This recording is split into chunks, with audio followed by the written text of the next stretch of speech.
المصري بيتصدر الدوري مؤقتا في أول مباريات الجولة السبعة أول أيامها اللي هو كان امبارح، وده مؤقتا لغاية ما نشوف الزمالك هيلعب الإسماعيلي النهاردة الساعة 5. هل هيكسب ولا هيتعادل ولا هيعمل إيه؟ ولو كسب هيتصدر الدوري، حتى لو تعادل هيبقى نفس نقاط المصري بيتصدر الدوري ب14 نقطة. النهاردة فاز على غزل المحلة بهدفين مقابل هدف، وأول أول خسارة لغزل المحلة في الدوري، وكده كده فرق الدوري كلها خسرت. كان في غزل المحلة الوحيد اللي مخسرش في الدوري، ودلوقتي خسر بأول مبارياته ضد المصري. النهاردة بدأ التهديف في الدقيقة الرابعة لصلاح محسن، جون جميل جدا لصلاح محسن في الدقيقة الرابعة. بعد كده في الدقيقة 45 أحمد حامد شوشة من ضربة جزاء بيجيب الجون التعادل.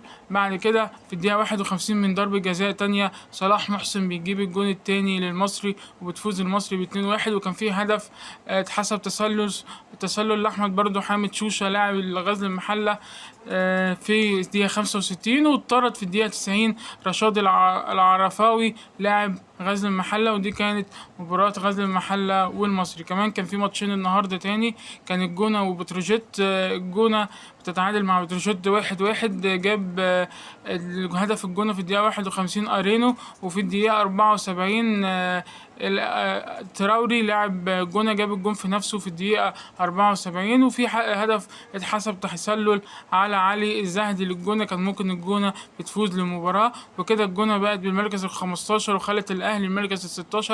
أما بتروجيت بقت في المركز السادس في الدوري. أما آخر ماتش كان معانا في اليوم ده كان المقاولين وفاركو. الفرقتين بنعيان وميت، الفرقتين واقعين خالص، فرقتين تحت خالص. الماتش خلص تعادل، الاتنين وقعوا بعض. الأهداف محمد أبو جودة في الدقيقة 45 للمقاولين، وهدف فاركو رامز مدحت في الدقيقة 79. وهذا اللاعب من اللعيبة الصغيرين لفاركو. وكده أصلا فاركو في المركز ال20 ب3 نقط، والمقاولين بالمركز ال18 في 4 نقط. والفرقتين يعني من أضعف فرق هم، والاتحاد والإسماعيلي وكهرباء الإسماعيلية دول أضعف فرق في الدوري حتى الآن، وراهم الأهلي.